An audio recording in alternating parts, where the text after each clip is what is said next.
My phone lit up in the middle of a client dinner.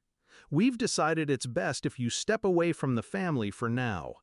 Sent to the group chat. No call, no warning, no dignity.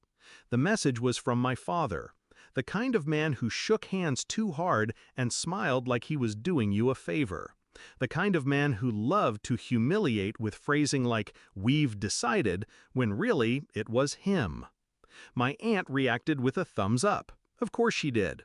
She'd been angling for my seat at the fund for years. I stared at the message for a full minute. Then I typed, "Understood, I'll respect that, and step away from the family fund, too." Simple, clean, deadly. They didn't answer. I didn't expect them to. But 37 minutes later, I got a flurry of texts from my cousin.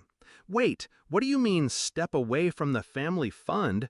You're just angry. Don't overreact. Please don't do anything rash." They thought I was bluffing. They forgot who built the fund.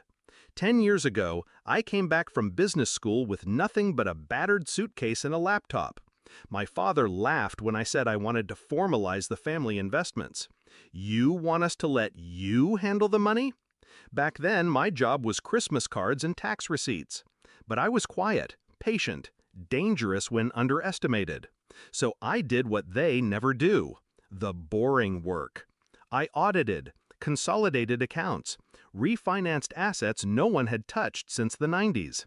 And I grew the family fund from a dormant pool of idle cash into a multi-million-dollar portfolio. They let me, because they never expected me to own it. Over time, I became the silent engine. I drafted every document, filed every annual return, named every trustee. And in doing so, I built a system around me, not them. When my father held his annual family retreat last year and toasted our legacy, I smiled, because the legacy had my name on the bottom of every paper. I noticed the shift 6 months ago. It started with late replies, meetings I wasn't invited to, family decisions I found out about through Facebook. Then my aunt tried to push a proposal through, reallocating part of the education trust to fund her son's third startup. The paperwork landed on my desk. I rejected it, citing misalignment with fiduciary goals and conflict of interest. She didn't take that well. Neither did my father. Behind closed doors, they started calling me difficult, cold, controlling, bitter. They wanted compliance. I gave them structure. And now they were pushing me out. That was the mistake. The night they sent that message, I sat at my desk with a glass of bourbon and opened the vault. Not literal gold, digital power, access, control. The trust fund? 3 signatures needed to dissolve it. Mine was 1. I revoked my consent. The property shell company? I held 51% of the managing entity. I froze spending. The account passwords? Reset. The fund? I moved my contributions, all $4.8 million, to a new vehicle in my name.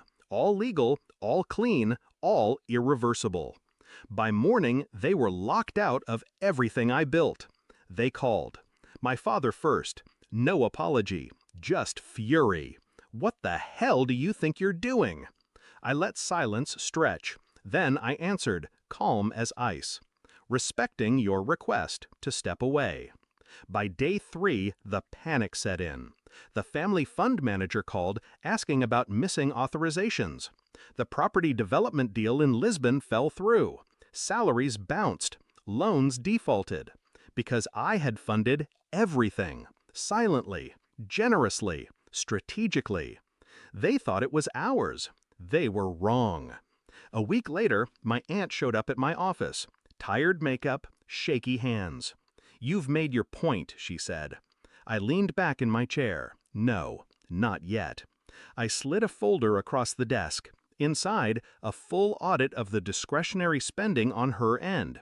Private flights, luxury handbags, cash withdrawals disguised as consulting. All documented, all dated. "This goes to the board Monday unless you resign." She did. That night. My father stopped calling. But I know what he tells people now, that I betrayed the family, tore it apart. He rewrites history to sleep at night. That's fine. I don't need to explain myself to men who confuse control with leadership. Sometimes when I'm alone, I wonder what would have happened if they'd just treated me like a partner, if they'd said thank you, or simply asked why. But they never did. They just made a choice, and I made mine. The fund is leaner now, smarter. I cut dead weight, rebuilt the board with outsiders, professionals, people who value more than last names and entitlement. My phone is quiet these days, but peace has a sound too. They thought they could erase me, but they forgot. I wasn't in the family business. I was the business. And when I walked away, I took the floorboards with me.